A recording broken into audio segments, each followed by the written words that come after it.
علیکم ریڈرز، امید کرتی ہوں کہ آپ سب لوگ ٹھیک ہوں گے۔ ہم ریڈ کر رہے ہیں سفر تم سے تم تک بائی عائشہ عمر۔ امید کرتی ہوں کہ آپ کو یہ ناول بہت پسند آئے گا۔ میرے چینل کو سبسکرائب کریں، لائک کریں، کامنٹ کریں اور شیئر کریں۔ اپنا اچھا فیڈ بیک دیجیے گا، ساتھ ہی بیل آئیکن کے بٹن کو پریس کرنا مت بھولیے گا۔ So let's start. ہم چاہتے ہیں کہ پروڈکٹ ایک نئی شناخت کے ساتھ سامنے آئے، اور اس کے لیے ہم نے 3 لیول کی کیمپین ڈیزائن کی ہے۔ پوری ٹیم زری کی بات سن رہی تھی اور سرفراز وہ پلک جھپکائے بغیر اسے دیکھ رہا تھا۔ جب زری نے پریزنٹیشن ختم کی تو پورے روم میں خاموشی تھی۔ پھر ایک سینئر ممبر نے تالیاں بجائیں۔ ایکسپیشنل ورک زری۔ سرفراز نے ہلکے سے تالیاں بجائیں اور اس کی آنکھوں میں فخر تھا۔ زری نے مسکرا کر سر جھکا لیا، پر دل کہہ رہا تھا شکریہ سرفراز، تمہاری خاموشی نے مجھے آواز دی۔ پریزنٹیشن ختم ہوئے کچھ دیر ہو چکی تھی۔ لوگ ایک ایک کر کے کانفرنس روم سے جا رہے تھے، لیکن سرفراز باہر کسی کال میں الجھا ہوا تھا۔ دل میں بس ایک ہی خیال تھا، زری کو خود جا کر مبارکباد دوں گا، اسے پتہ چلے وہ واقعی خاص ہے۔ اندر قدم رکھا تو کمرہ تقریباً خالی تھا، بس کچھ فائلز، ایک پانی کی بوتل اور وہ کرسی جہاں چند لمحے پہلے زری کھڑی تھی۔ زری؟ سرفراز نے ادھر ادھر دیکھا، جیسے شاید وہ کسی کونے میں چھپی ہو، لیکن نہیں، زری جا چکی تھی، خاموشی سے، بغیر کسی خوشی کے اظہار کے، بغیر سرفراز کا سامنا کیے۔ ادھر زری دفتر کی کینٹین میں خاموش بیٹھی تھی، ہاتھ میں چائے کا کپ، نظریں کہیں دور۔ وہ آیا ہوگا، ضرور آیا ہوگا، لیکن میں نے کیا کیا؟ کیوں بھاگ گئی؟ کیا واقعی میں اس سے اتنا ڈرنے لگی ہوں؟ یا پھر اپنے دل سے؟ دل میں ایک خاموش سی آہ پڑی۔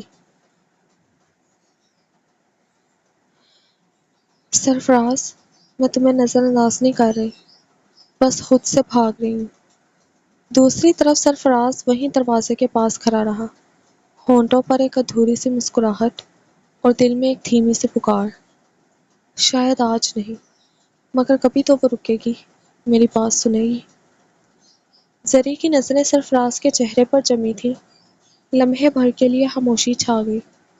کمرے کی فضا میں وہ انکہے لفظ گونجنے لگے جنہیں کہنے کی نہ ہمت تھی، نہ اجازت۔ سرفراز نے دھیرے سے کہا، زری، چلو میرے ساتھ۔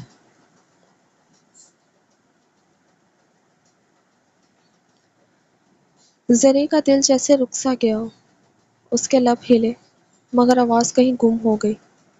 سرفراز نے ایک قدم آگے بڑھایا۔ تمہیں پتہ ہے نا، میں جھوٹ نہیں بولتا، اور تم نے بھی کہا تھا تم جھوٹ نہیں بولتی، تو پھر کیوں چھپا رہی ہو وہ بات جو تمہاری آنکھیں ہر لمحہ چیخ چیخ کے کہتی ہیں؟ زری نے نگاہیں چرائیں، پلکوں پر بھوچل سا موسم اتر آیا۔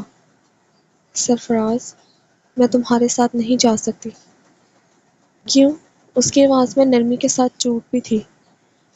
زری نے رخ موڑ لیا، جیسے اپنی ہی آواز سے نظریں چرانا چاہتی ہو۔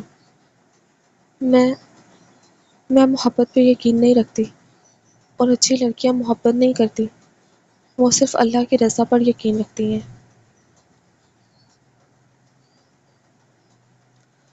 سرفراز چند لمحے اسے تکے گیا، پھر آہستگی سے بولا، زری، محبت گناہ نہیں، وہ تو اللہ کا دیا ہوا ایک خوبصورت تحفہ ہے، اور جو تحفہ دل کو چھو جائے وہ کبیرہ گناہ نہیں ہوتا، وہ نصیب ہوتا ہے۔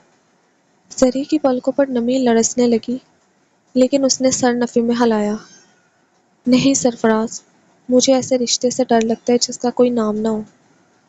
سرفراز اس کے اور قریب آیا، آنکھوں میں گہری سنجیدگی تھی۔ تو پھر نام دے دیتے ہیں، میں اماں سے ابھی بات کرتا ہوں، رشتہ بھیجتے ہیں تمہارے گھر۔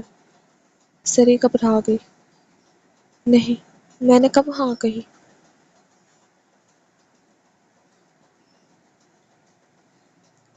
سرفراز مسکرا کر بولا، اور میں نے کب کہا تم نے زبان سے کہا؟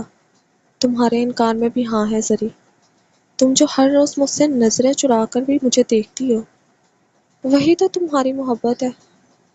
زری خاموش رہی، دل جیسے ہتھیلی پہ دھڑک رہا تھا۔ چلو، ایک جگہ ہے جہاں تمہارے ساتھ سارے جواب چھپے ہیں، چھت پر۔ وہی تمہاری پسندیدہ جگہ، وہاں چلو میرے ساتھ۔ اور اگر کچھ نہیں کہنا تو مت کہنا، بس بیٹھ جانا، میں سب سمجھ جاؤں گا۔ زری کا دل لرز گیا، اس نے سر نفے میں ہلایا۔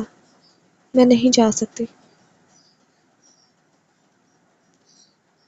سرفراز نے اس کی آنکھوں میں جھانکا۔ ڈر رہی ہو یا دل سے ڈر رہی ہو؟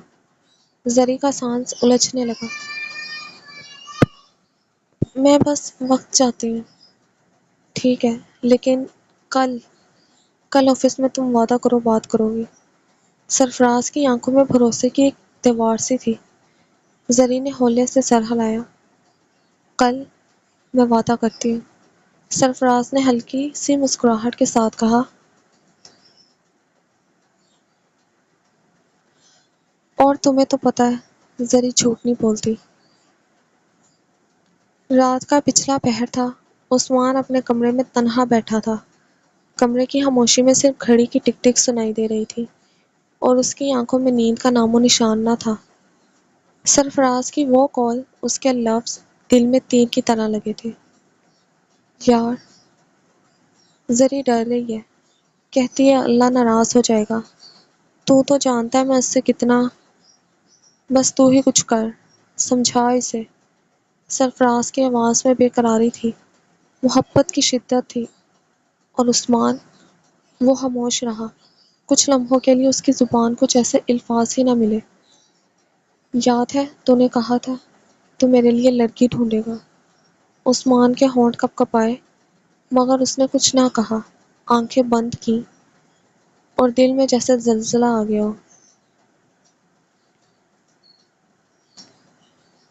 میں نہیں جانتا تھا وہ تیری زری ہے۔ فون بند ہو چکا تھا، مگر سرفراز کے الفاظ اب بھی عثمان کے کانوں میں گونج رہے تھے۔